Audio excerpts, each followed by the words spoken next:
나는야 주스 될 거야. 나는야 케찹 될 거야. Bagaimana rasanya tinggal di penjara yang sangat jauh dari rumah, sendirian, serta kesulitan bahasa untuk berkomunikasi? Pasti berat sekali. Itulah yang akan kita temukan dalam film yang diadaptasi dari kisah nyata yang berjudul Way Back Home. Film dimulai dengan memperlihatkan seorang wanita yang sepertinya terlibat dalam suatu masalah. Raut wajahnya cemas ketika dirinya akan melewati pos pemeriksaan paspor di suatu bandara di Paris, Prancis.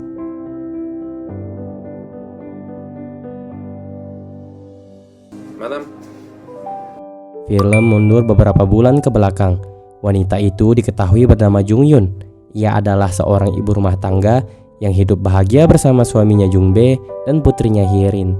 Mereka hidup sederhana dengan mengandalkan usaha bengkel milik suaminya.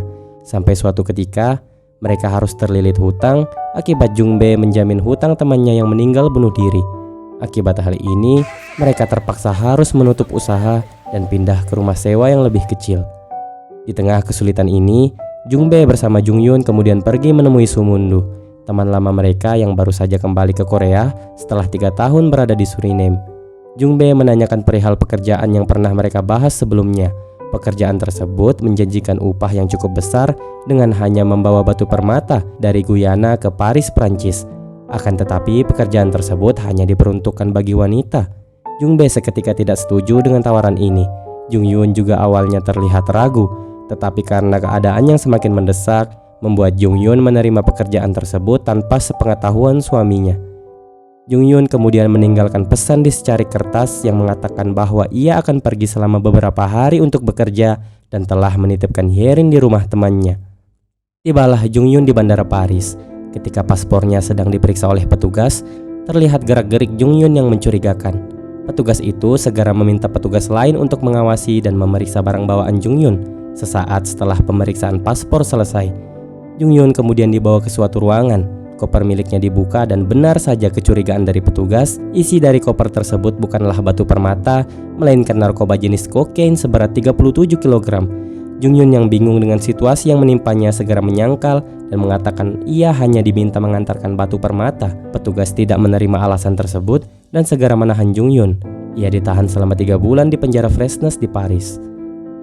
Jung Bae yang mengetahui masalah yang menimpa istrinya segera menemui kepolisian Korea guna mendapatkan kejelasan mengenai kasus Jung Yun, namun ia malah mendapat respon yang buruk. Di Paris, Jung Yun yang kebingungan berusaha menelpon Jung Bae melalui jaksa, akan tetapi ditolak dengan alasan tahanan kasus narkoba tidak diperbolehkan menelpon siapapun termasuk keluarga. Kembali ke Korea, Jung Bae kemudian pergi menemui Kementerian Luar Negeri. Ia diminta menghubungi kedutaan Korea yang ada di Prancis setelah beberapa hari. Kedutaan Korea yang telah mengetahui kasus ini mengutus konsulat bernama Chu Da-yun untuk menemui Jung Yun. Ia menjelaskan kondisi dan situasi saat ini kepada Jung Yun dan atas bantuannya juga, Jung Yun akhirnya bisa menelpon Jung Bae meskipun hanya sebentar. Geram dengan kesialan yang menimpa istrinya, Jung Bae pun mencari keberadaan Sumundu untuk mempertanggungjawabkan perbuatannya. Ia kemudian menemui Suji, kekasih Sumundu yang juga ikut tertangkap di Paris bersama Jung Yun, tetapi telah bebas dan sedang diinterogasi kepolisian Korea. Ia juga memberikan informasi mengenai Hye Tae-gwang yang berhubungan langsung dengan Sumundu dalam kasus penipuan. Masalah kian bertambah, kini Jung Bae dan Hye-rin harus diusir paksa pemilik rumah karena belum membayar uang sewa. Di Paris, Jung Yun dipindahkan penahanannya dari penjara Fresnes ke penjara Ducos di Martinique, sebuah negara pulau di Laut Karibia Timur yang masih merupakan wilayah Prancis. Penjara Ducos adalah penjara khusus wanita yang terlibat kasus narkoba. Sipir di sana tidak segan-segan memukul dan menyiksa para tahanan yang tidak mau menurut. Bahkan setiap malam hari sebelum tidur, para tahanan dipaksa menelan pil tidur agar mereka tidak berbuat ulah. Jung Yun mendapat perlakuan buruk dan diskriminasi dari tahanan lain karena warna kulitnya yang disebut kuning. Jung Yun ditempatkan satu sel bersama seorang wanita berkulit putih bernama Yalka yang nasibnya tak jauh berbeda dari Jung Yun. Mereka berdua awalnya kurang akrab, namun pada suatu kesempatan mereka menjadi lebih dekat ketika Jung Yun menyelamatkan kalung pemberian ibu Yalka yang dirampas dan terjatuh ke lantai pada saat Yalka dikeroyok tahanan lain. Di Korea, Jung Bae yang terus mencari keberadaan Sumundu kemudian bertemu seorang bos gangster yang juga mencari Sumundu karena telah menjadi korban penipuan. Mereka kemudian bekerja sama dan berhasil mengepung He Tae-guang yang kabur ke persembunyiannya. Polisi yang sebelumnya berada di lokasi kemudian melihat Jung Bae dan mengikutinya. Berkat hal itu, He Tae-guang yang juga merupakan buronan polisi berhasil tertangkap. Akan tetapi keberadaan Sumundu masih belum diketahui. Jung Bae akhirnya mendapat kiriman surat dari Jung Yun. Dalam surat itu, Jung Yun menjelaskan kondisinya saat ini yang dipindahkan ke penjara Dukos. Ia sangat membutuhkan uang kiriman. Ia juga meminta dikirimkan beberapa foto Hyerin dan juga foto pernikahan mereka. Jung Bae yang tahu hal ini kemudian menelpon kedutaan Korea di Prancis guna menanyakan apakah ia bisa menitipkan uang untuk Jung Yun melalui kedutaan. Perlu diketahui sebelumnya bahwa konsulat kedutaan Chudayun ini awalnya terlihat ingin membantu masalah Jung Yun, akan tetapi dilarang oleh atasannya dengan alasan hanya akan membuang pajak negara.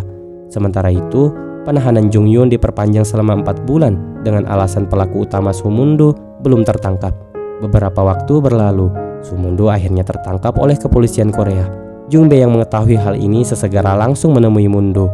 Setelah melampiaskan kemarahannya, ia kemudian memohon kepada Sumundu agar ketika persidangan nanti, Sumundu mau memberikan kesaksian yang sebenarnya bahwa Jung Yun tidak tahu mengenai kokain yang dia bawa. Di penjara, Jung Yun mendapat kiriman dari Korea yang dikirim oleh suaminya. Di dalamnya terdapat sepucuk surat yang mengatakan bahwa Jung Bae dan Hyerin baik-baik saja.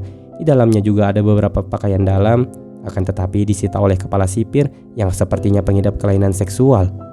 Hari persidangan Sumundu pun tiba. Sumundu memberikan kesaksian di depan hakim dengan jujur bahwa Jung Yun tidak tahu bahwa yang dibawanya adalah kokain. Hal ini merupakan berita baik bagi Jung Bae karena akhirnya Jung Yun akan mendapatkan persidangannya. Akan tetapi kebahagiaan itu tidak berlangsung lama. Persidangan untuk Jung Yun yang harusnya segera digelar terpaksa tertunda lagi karena dokumen hasil persidangan Sumundu yang telah diterjemahkan dan disahkan tertumpuk bersama dokumen lain di kedutaan Korea akibat kelalaian staf di sana. Pengadilan Martinique yang tidak menerima dokumen apapun dari Korea memutuskan memperpanjang kembali masa penahanan sementara Jung Yun. Jung Yun yang terkendala bahasa berusaha menjelaskan kondisinya kepada hakim yang menanganinya.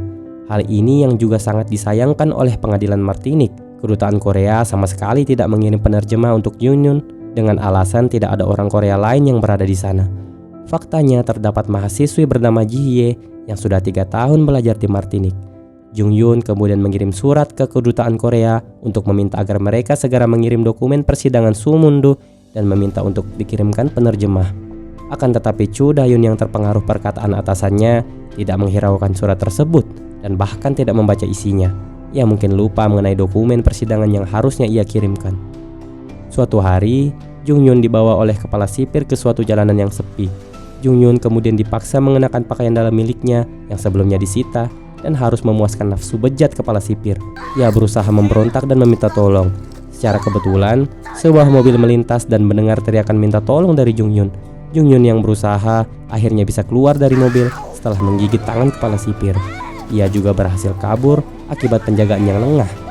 Jung Yun pun kabur dengan berlari ke dalam hutan. Dengan tertatih-tatih ia berusaha lepas dari kejaran petugas. Setelah beberapa saat, sampailah ia di tepi pantai pulau tersebut. Pantai dengan pasir putih dan laut yang indah yang membuat Jung Yun sempat mengingat saat janjinya bersama Jung Bae untuk berbulan madu di tempat yang sekarang ia pijaki. Sungguh sebuah ironi. Tak lama kemudian, petugas yang mengetahui keberadaan Jung Yun segera menangkap dan kemudian memasukkan Jung Yun ke dalam sel isolasi. Di dalam sel sempit ini, keadaan semakin memburuk bagi Jung Yun. Ia sering meracau, menyanyikan lagu favoritnya bersama putrinya dulu. Beberapa saat berlalu, Jung Yun mendapatkan pembebasan bersyarat selagi menunggu waktu persidangannya. Ia ditempatkan di suatu pemukiman yang kumuh. Hal ini bukanlah berita baik dan bahkan lebih buruk dari penjara karena ia harus menanggung sendiri biaya sewa tempat tinggal dan biaya makan. Jung Bae kemudian menelpon kedutaan Korea di Prancis dan mendesak mereka agar segera membantu Jung Yun. Namun mereka malah berdalih dan meminta Jung Bae untuk membahas kasus ini di kedutaan Prancis di Korea. Berkat bantuan temannya, aksi Jung Bae yang berdemo di depan kedutaan Prancis membuahkan hasil. Kasus Jung Yun akhirnya mendapat perhatian dari kedutaan Prancis di Korea. Website mereka dipenuhi komentar netizen mengenai kasus Jung Yun. Kedutaan Korea di Prancis akhirnya mendapat teguran dari Kementerian Luar Negeri. Chudayun kemudian memberikan saran kepada atasannya agar mereka mengunjungi Jungyun untuk sekedar formalitas dan menganggap itu sebagai sebuah liburan. Jungyun tidak mendapat manfaat apapun dari kunjungan kedutaan ini. Bukannya berusaha membantu, mereka malah semakin menjatuhkan mental Jungyun dengan mengatakan mungkin saja ia akan ditahan 10 tahun penjara karena membawa narkoba. Jungyun kemudian pergi menemui hakim setempat untuk menanyakan apakah benar ia akan ditahan selama itu, tetapi diusir oleh petugas dan terpaksa pulang. Jungyun kemudian pergi ke bank untuk mengembalikan uang yang sempat diberikan kedutaan Korea sebelumnya. Di tengah perjalanan pulang, Jungyun menyempatkan singgah ke penjara Dukos. Dari luar pagar penjara, ia meneriaki nama Yalka untuk sekedar tahu kabar temannya tersebut. Kemudian ia lanjut berjalan ke pantai sambil meratapi nasibnya kini. Ia kian putus asa dengan keadaan yang tak berpihak kepadanya. Beruntung, Ji-hye datang sesaat setelah Jungyun pingsan di rumahnya akibat kelelahan yang diderita. Di Korea, Jung-bae terus memperjuangkan nasib istrinya. Ia kemudian menemui petugas Kementerian Luar Negeri dan sampai nekat ingin membakar diri di depan para wartawan. Aksinya itu menjadi sorotan media dan menarik simpati salah satu produser KBC yang ingin mengangkat kisah Jungyun untuk disiarkan di TV. Jung-bae pun setuju dan akhirnya bersama tim KBC mereka pergi ke Martinique untuk menemui Jungyun. 1,5 tahun terpisah, akhirnya Jung-bae dapat bertemu istrinya lagi. Jungyun tak kuasa menahan tangis harunya ketika tahu bahwa suaminya datang jauh dari Korea untuk menemuinya. Mereka pun menghabiskan waktu bersama. Jung-bae memperlihatkan video Hyerin yang berkata ia sangat merindukan ibunya dan ingin agar ibunya cepat pulang. Tim KBC mulai melakukan pekerjaan mereka di Martinique, mulai dari mewawancarai hakim, jaksa, pengacara, serta Ji-hye. Jung-bae tidak bisa berlama-lama di sana dan harus melanjutkan perjalanan kembali bersama tim KBC. Mereka kemudian menemui kedutaan Korea di Prancis untuk diwawancarai. Produser KBC melayangkan beberapa pertanyaan kepada pimpinan di sana terkait kejanggalan dari kinerja kedutaan, namun dijawab dengan berbagai alasan. Ketika disinggung masalah dokumen sidang yang belum dikirimkan, pimpinan kedutaan dengan tegas menjawab bahwa pihak mereka telah mengirimkan dokumennya melalui pos. Jung-bae tidak percaya dengan apa yang didengarnya dan meminta mereka untuk menunjukkan bukti resi pengiriman. Ketika dicari oleh Chu Da-yun dan pegawai lain, resi tersebut tidak ditemukan karena pada kenyataannya mereka memang sama sekali tidak pernah mengirim dokumen tersebut. Kemarahan Jung-bae tidak tertahan lagi. Ia mendorong pimpinan kedutaan sampai terjatuh dan hampir memukul Chu Da-yun. Merasa mendapat perlakuan yang tidak menyenangkan, Chu Da-yun dan pimpinannya lantas menemui Jungyun kembali di Martinique. Mereka mengancam bahwa Jungyun bisa saja masuk kembali ke penjara. Pimpinan tersebut bahkan mengatakan dokumen sidang bukanlah hal yang penting. Di Korea, produser KBC sempat mendapatkan surat untuk menunda penyiaran kisah Jungyun, tetapi pemerasan itu tidak berpengaruh bagi mereka. Kisah Jungyun akhirnya disiarkan di TV. Jutaan mata menyaksikan ketidakadilan yang terjadi. Penderitaan seorang ibu yang harus terpisah lama dari keluarga karena tidak adanya kepastian hukum. Dukungan yang didapat tidak sedikit. Orang-orang memberikan semangat serta dukungannya melalui komentar dan aksi penggalangan dana untuk keluarga Jungyun. Jung-bae mengungkapkan terima kasihnya yang amat mendalam kepada orang-orang yang telah mendukung mereka. Para netizen juga menyerbu situs Kementerian Luar Negeri. Mereka mengomentari dan mengecam kinerja kementerian yang buruk. Chu Da-yun dan pimpinannya mendapat akibat dari kelalaiannya kali ini. Mereka berdua kemudian dipindah tugaskan ke negara lain yang jauh. Setelah 2 tahun dalam masa penahanan sementaranya, Jungyun pada akhirnya mendapatkan jadwal persidangannya. Ia juga mendapat pengacara baru yang akan membelanya di persidangan nanti. Hari persidangan Jungyun pun tiba. Ia ditemani pengacara serta Ji-hye yang menjadi penerjemah. Jaksa penuntut mulai membacakan tuntutan. Ia bersikeras agar Jungyun dihukum berat karena telah menyelundupkan narkoba yang nilainya lebih besar dari 85 juta euro. Pengacara Jungyun lantas melakukan pembelaan di depan hakim. Pembelaan dilakukan dengan dokumen dan rekaman sidang sumundo yang berisi pengakuan bahwa ia menipu Jungyun. Pembelaan juga dilakukan dengan fakta bahwa Jungyun adalah seorang warga negara Korea yang baik yang tidak pernah didakwa kasus apapun sebelumnya. Sebelum membacakan putusan sidang, hakim meminta kata-kata terakhir dari terdakwa Jungyun. Kalimat pertama yang keluar dari mulut Jungyun adalah penyesalan. Ia mengaku telah melakukan kejahatan. Ia sadar telah berbuat salah karena kebodohannya.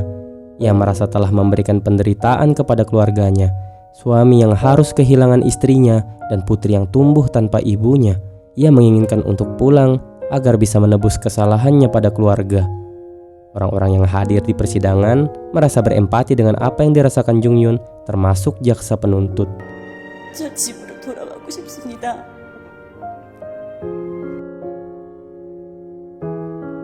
10 menit kemudian, hakim mulai membacakan putusan persidangan. Putusan berbunyi bahwa Jungyun dihukum 1 tahun penjara, yang berarti ia sudah bisa bebas karena telah menjalani 2 tahun masa penjara. Pengacara Jungyun serta Ji-hye sangat senang mendengar hal ini dan langsung memeluk Jungyun. Jungyun tidak berkata-kata lagi dan hanya tersenyum haru. Pengacara juga mengatakan bahwa Jungyun bisa saja menggugat kompensasi atas kelebihan 1 tahun masa penjaranya, tetapi Jungyun menolak karena keinginannya hanya satu, yaitu kembali pulang.